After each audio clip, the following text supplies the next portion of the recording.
하나님의 사랑을 깨닫게 됩니다.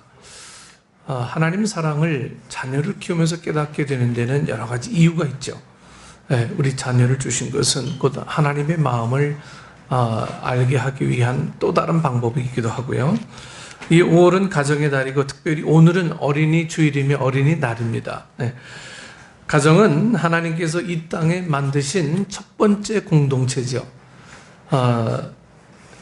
저희 가정을 생각해 봐도 제 아내와 만난 것이 하나님의 은혜였고, 그 이듬해에 아버지가 된 것도 또 하나님의 큰 축복이었습니다.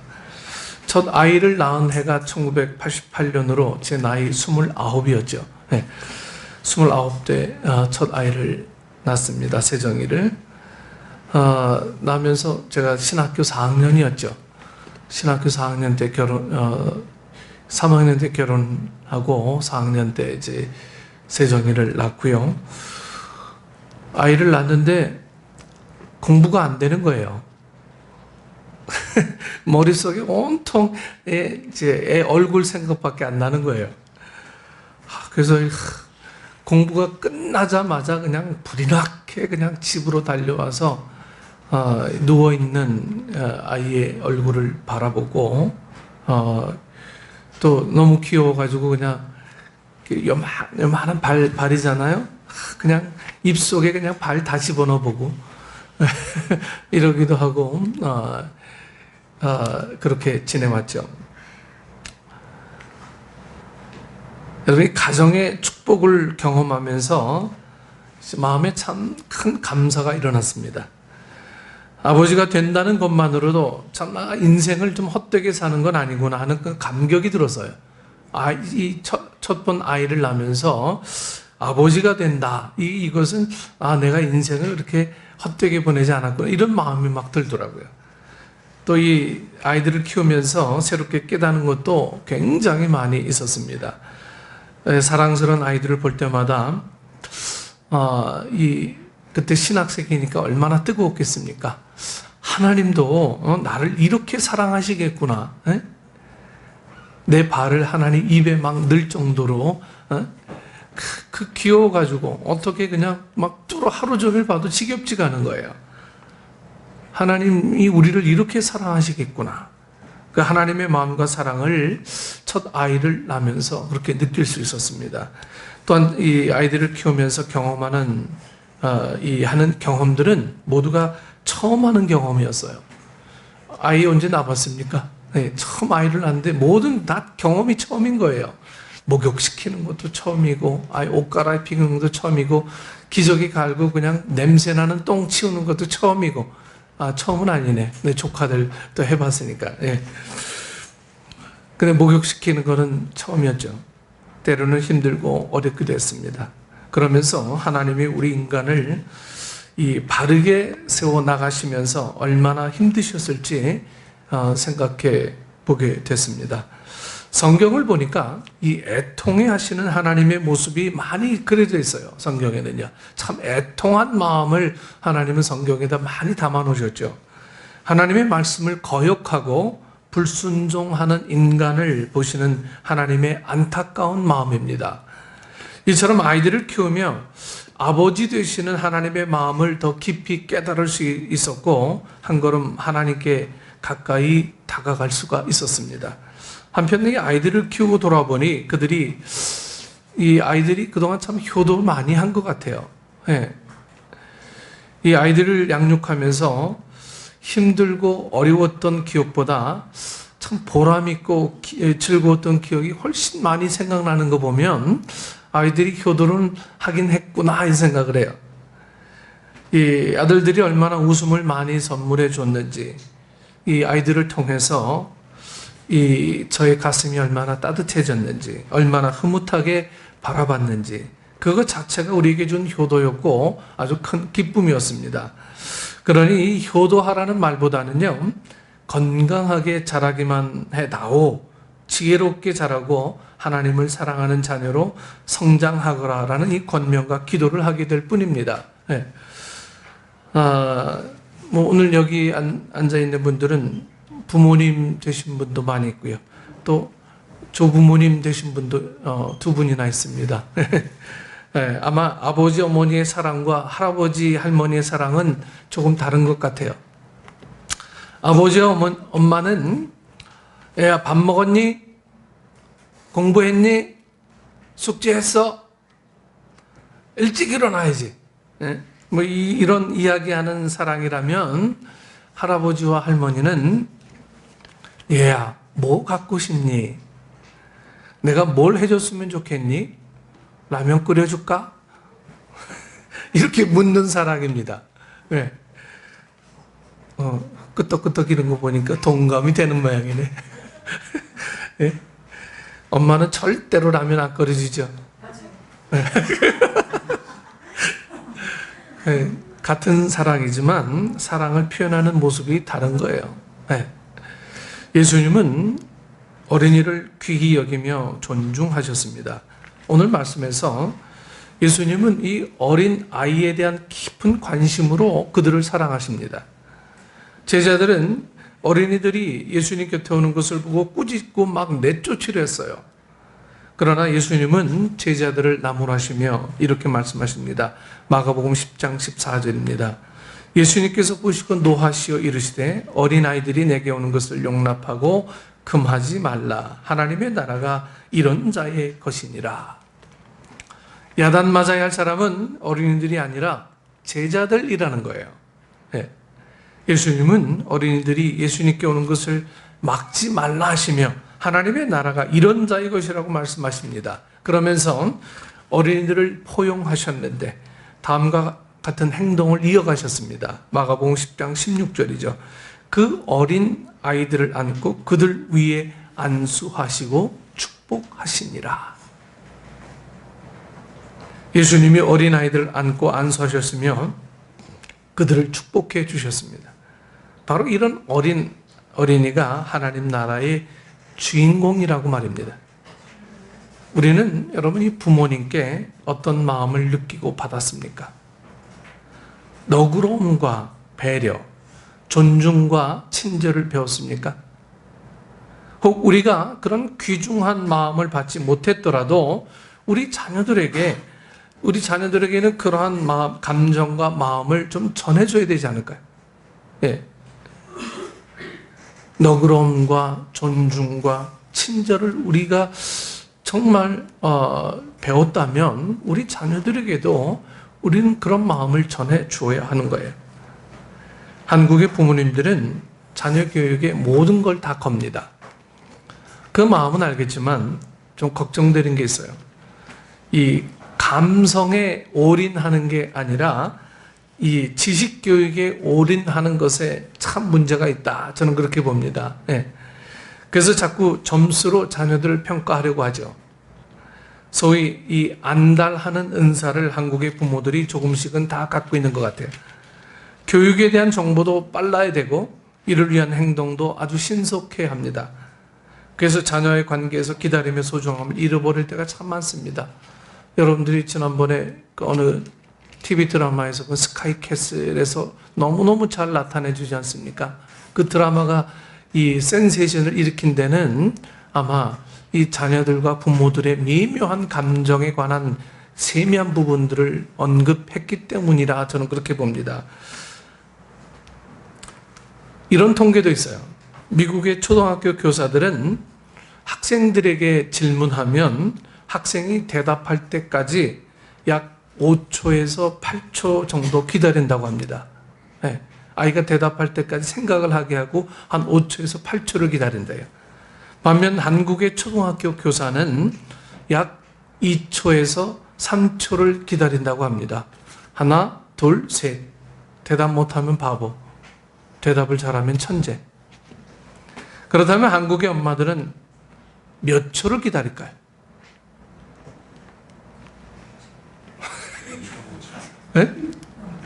0.5초. 0.5초. 0.5초 지나면 난리 나는 거예요. 자녀가 즉시 답을 하지 못하면 막 욱 하고 그냥 속에서 화가 막 치밀어 올라서 막 욕을 하는 경우가 대부분이래요. 네? 여러분 정말 이 0.5초의 시간을 아이들에게 요구하는 것은 참 바람직하지 못한 일인데 대부분의 부모들이 이 0.5초를 못 기다린대요. 네. 여러분 부모는 자녀의 거울입니다. 저는 오늘 우리 부모님들께 자녀의 관계를 위한 두 가지 부탁을 드리려고 합니다. 우리 민준이 준비하세요. 첫째는 감성적 만남을 하라는 권면을 드립니다. 감성적인 만남을 하라. 부모와 자녀 간에는 감성적인 만남을 해야 돼요. 자녀들과의 만남은 여러분 지식의 만남이 아니에요. 진실 게임을 하는 것도 아닙니다. 감성의 만남, 즉 감정의 만남과 소통이 이루어져야 돼요. 부모와 자식 간에는. 이것이 부모와 자녀 사이의 핵심 중에 핵심입니다. 자녀들은 부모와 소통이 안 되면 만나기를 꺼려합니다. 대화하기조차 싫어해요. 네. 감정적 소통은 부모와 자녀 관계에서 으뜸이나 다름없습니다. 여러분은 부모님을 생각하면 어떤 이 감정이 여러분 솟아오릅니까? 부모님 하면 여러분들은 어떤 감정이 먼저 생각나세요? 화가 납니까? 우리 엄마 아빠 생각나면 막 화가 나요? 아니면 내가 불평했던 기억이 납니까? 아니면 따사롭고 감사한 기억들이 여러분 우리 부모님들 생각할 때 솟아오릅니까? 우리 자녀들은 나를 볼 때, 부모를 볼 때 어떤 감성들이 막 생겨날까? 여러분 궁금하지 않으세요? 내가 갖고 있는 자녀에 대한 감성만 중요하지 자녀들이 나에게 갖는 감성은 별로 중요하게 생각하지 않는다면 그것은 일방적인 사랑입니다. 도로시 놀트라는 사람의 아이들은 생활에서 배운다라는 시가 있습니다. 지금 우리 이민준 우리 읽어 드릴 텐데 앞에 나와서 마이크 대고 준비해 주세요. 조금 길지만 부모와 자녀 관계에 대한 중요한 메시지가 있어서 소개해 드리고자 합니다. 우리 오늘 이민준이 학생이 이제 어린이가 읽어 드릴 겁니다. 나오세요. 네, 네 나와세요.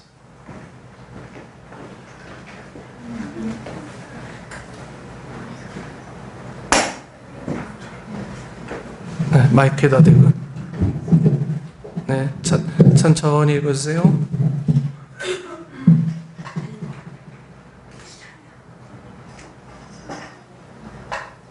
네. 아이들은 생활에서 배운다. 도로시 놀트. 꾸준함을 받으며 자란 아이들은 비난을 천천히. 미움받으며 자란 아이들은 싸움을 배우고 두려움 속에 자란 아이들은 진심을 배우고 존중받으며 자란 아이들은 자기 연민을 배우고 놀림받으며 자란 아이들은 수줍음을 배우고 질투받으며 자란 아이들은 시기심을 배우고 부끄러워하며 자란 아이들은 죄책감을 배우고 칭찬받으며 자란 아이들은 자신감을 배우고 너그러움 속에 자란 아이들은 인내심을 배우고 경멸받으며 자란 아이들은 고마워하는 것을 배우고 사랑받으며 자란 아이들은 사랑을 배우고 관심 속에 자란 아이들은 제정신을 배우고 인정받으며 자란 아이들은 목표를 세우는 것을 배우고 함께 나누며 자란 아이들은 감사함을 배우고 정직함 속에 자란 아이들은 진실된 삶을 배우고 공정한 대우를 받으며 자란 아이들은 정의를 배우고 친절함 속에 자란 아이들은 남을 존중하는 것을 배우고 평안함 속에 자란 아이들은 사람에 대한 믿음을 배우고 자상함 속에 자란 아이들은 이 세상 살기 좋은 것을 배운다. 예.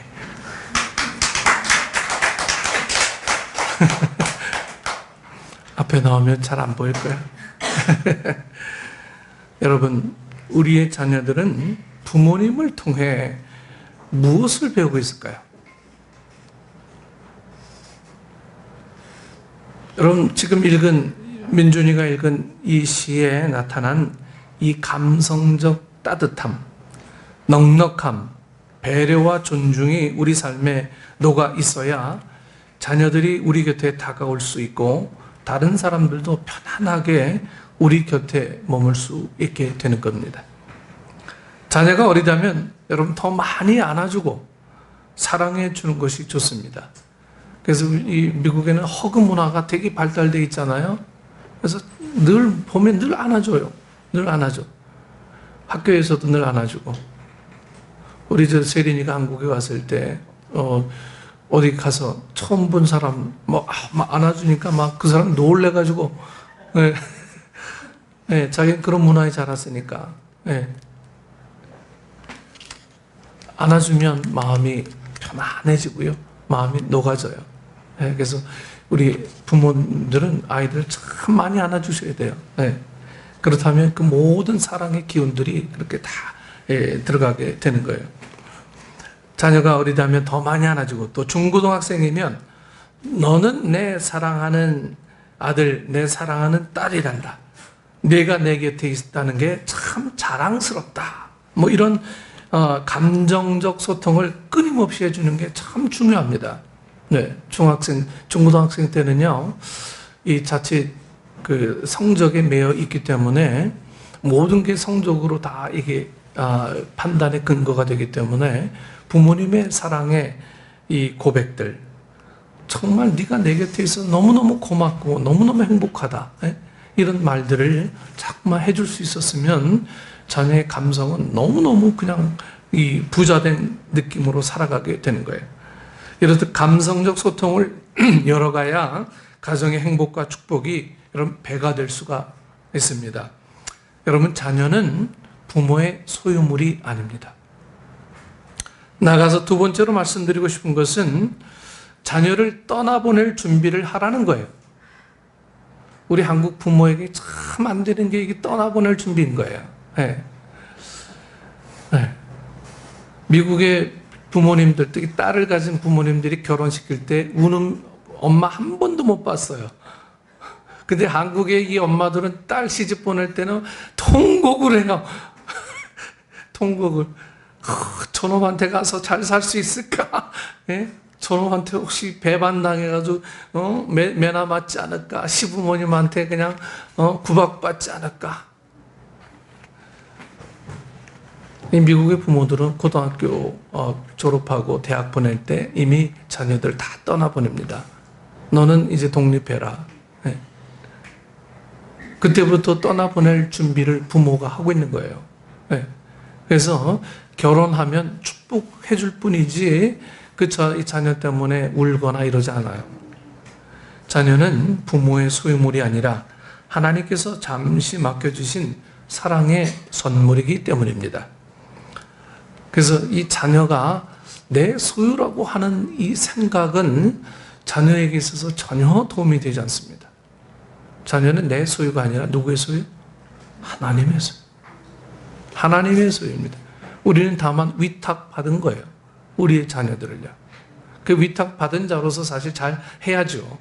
그래서 매가 필요하기도 하고, 때로는 권면이 필요하기도 하고, 때로는 여러 가지 이제 우회적인 방법이 동원되기도 해야 되고, 여러 가지 방법이 있지만 그 근본은 사랑이어야 한다라고 하는 그 근본. 이번에도 한 편의 시를 소개해드리고자 합니다. 이번에 우리 박정권 어린이가 읽어줄 텐데, 칼릴 지브란이 쓴 자녀에 대한 시입니다. 우리 정호 나와서 여기 읽어주세요. 이거 좀 낮춰주세요. 네.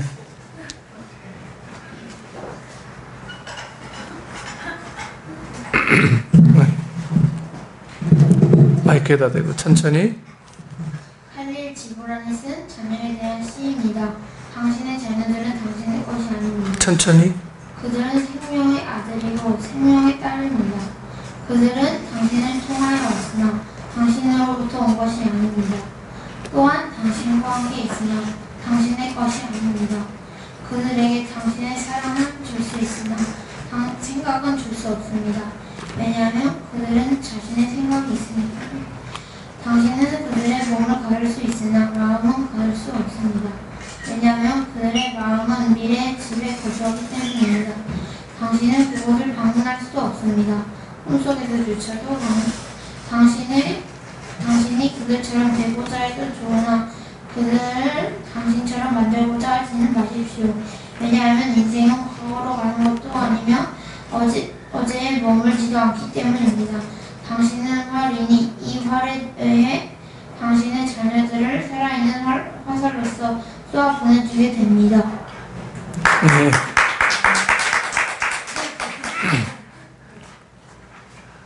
사수의 손에 팽팽히 당겨진 활은 곧 기쁨입니다. 예. 언젠가 우리가 반드시 해야 할 일은 자녀를 떠나보내는 거예요. 활 시위에 이렇게 당겨진 활이 우리 자녀들인 거예요. 예. 귀엽다고 언제까지나 당기고만 있을 수는 없는 거죠. 예. 자녀는 내 것이 아니기 때문입니다. 때문에 우리는 자녀에게 너는 내 사랑하는 아들, 내 사랑하는 딸이다 라는 이 말과 함께 너는 하나님의 사랑하는 아들, 하나님의 사랑하는 딸이란다. 예. 이제 하나님을 경외하는 마음으로 세상을 향해 나아가라. 이런 말을 해줄 수 있어야 합니다. 우리 한국 부모에게 가장 잘 안 되는 게 떠나보내는 거죠. 결혼해도 늘 끼고 살고 싶어 하는 거예요. 네. 그러면 그 그늘에서 자란 아이들은 정말 이 넓은 세상에서 마음껏 하나님의 사람으로 살아갈 수가 없는 거예요. 네. 우리가 자녀들을 떠나보내지 않으면 그들은 세상이 말하는 마마보이 파파 거리 됩니다. 네. 20, 30대 남성과 여성들에게 여러분 가장 꺼리는 결혼 상대가 누구입니까? 하고 물으니 우리 소연이는 알고 있어요? 가장 꺼리는 결혼 상대 남자 마마보이. 네, 가장 꺼리는 결혼 상대가 마마보이래. 네. 엄마 뒷공무니만 쫓아다니는 마마보이를 20, 30대 이 여자 청년들이 제일 싫어한대. 또 파파 거리 이렇게 나왔다고 합니다. 이건 통계에 의한 얘기예요. 여러분 다음 같은 재미있는 이야기가 있습니다. 엄마가 아들에게 이렇게 이야기합니다. 여러분 한 번쯤 들어보셨을 이야기입니다. 얘야 학교 갈 시간이란다. 어서 일어나. 아들이 이불을 머리 위로 뒤집어 쓰면서 대답합니다. 학교 가기 싫어요. 엄마는 꼭 학교 가야 한다라고 얘기하고 아들은 학교 가기 싫다니까요. 이렇게 막 엄마하고 아들하고 막 실랑이를 합니다. 이불 속에 있는 아이와. 선생님들도 자기를 싫어하고 아이들도 자신들을 놀린다고 말합니다. 그래서 엄마가 아들이 이불을 막 당기면서 아주 확고하게 말합니다. 너는 선택의 여지가 없다. 무조건 학교에 가야 돼. 그러자 아들이 좋습니다. 그럼 내가 학교에 가야 할 이유를 한 가지만이라도 알려주세요. 라고 이 엄마에게 묻죠. 엄마는 이렇게 대답합니다. 아들아, 너는 52살이란다. 게다가 너는 학교 교장이잖니? 학교 교장. 여러분, 마마보이 파파걸로 계속 남아있는 건 축복이 아닙니다. 우리가 어린이를 축복하지만 어린 아이로 남는 건 축복하지 않는 것과 같은 이치입니다. 누가복음 2장 52절에 나타난 예수님의 어린 시절 모습을 살펴보겠습니다. 예수는 지혜와 키가 자라가며 하나님과 사람에게 더욱 사랑스러워 가시더라. 바로 이때까지 부모가 키우는 거예요. 이때까지. 지혜가 자라고 키가 자라고 그래서 하나님과 사람에게 사랑스러워 가도록 키우고 난 뒤에는 떠나보내야 합니다. 그래야 하나님의 사람으로 세움받을 수 있는 것입니다. 그래서 사랑하는 식구 여러분, 자녀들이 어리면 많이 안아주세요. 많이 안아주셔야 돼요. 조금 더 성장한 자녀들은 옆에서 기도해 주면서 너는 내 사랑하는 아들, 내 사랑하는 딸이다. 너는 하나님의 사람이란다. 내가 너를 위해 평생 기도하고 있단다. 라고 이렇게 말해 주십시오. 이렇게 감성적으로 소통해야 합니다. 안 돼! 딱 못을 받고 변하지 않을 것처럼 이 자녀들에게 이게 권면하면 자녀들은 다른 걸 해요. 다른 걸. 그런데 언젠가는 주님의 이름으로 세상을 향해 떠나보내야 합니다. 그래야 멋진 하나님의 사람들로, 하나님이 사용하는 사람들로 쓰임받을 수가 있는 거죠. 여러분, 자녀들은 귀엽고 우리에게 정말 행복을 가져다 주는 존재지만 언제까지나 내 옆에 있을 수만은 없는 거예요.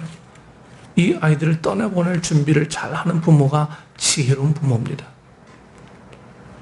우리 한국 부모에게 있어서 그런 훈련이 되지 않았기 때문에 내 인생의 노후가 점점 어려워지고 있는 부분들이 굉장히 많이 있게 되는 거예요. 그래서 어떠한 식으로든 그들의 결정을 존중해주고 이해해주고, 뭐 나이가 좀 많아지면 존중해주고 이해해주고, 하나님께서 간섭하실 은혜가 있음을 믿고 그렇게 기도하는 일 외에는 부모들이 딱히 할 일이 별로 없어요. 아이들은 부모 세대와 내 세대가 다르잖아요, 이렇게 얘기해요. 네, 다르죠. 하지만 하나님의 사랑은 세대를 초월합니다. 하나님의 그 권면, 하나님의 능력은 세대를 초월합니다. 그래서 하나님의 사랑으로 자녀들을 키우는 방법 아니면 이 아이들을 잘 키워낼 수 있는 방법은 아무것도 없어요. 여러분께서 믿음으로 무장하시고 하나님의 방법으로 잘 키워내서 진정 사랑스러운 자녀들로 만들어가는 축복의 가정이 되기를 축원합니다. 기도하겠습니다. 좋으신 아버지 하나님, 은혜를 감사합니다. 우리가 진짜 하나님을 통해 얼마나 많은 은혜를 받았습니까?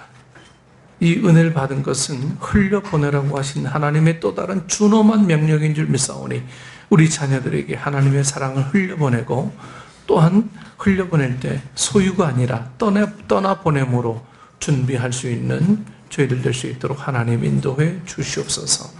그래야 하나님 앞에 홀로 선 자로 살아갈 수 있도록 돕는 역할이 부모의 역할인 것을 알고 내 소유가 아니라 하나님의 소유임을 기억하며 살아가는 우리 모든 식구들 될 수 있도록 인도해 주옵소서. 예수님 이름으로 기도드리옵나이다. 아멘.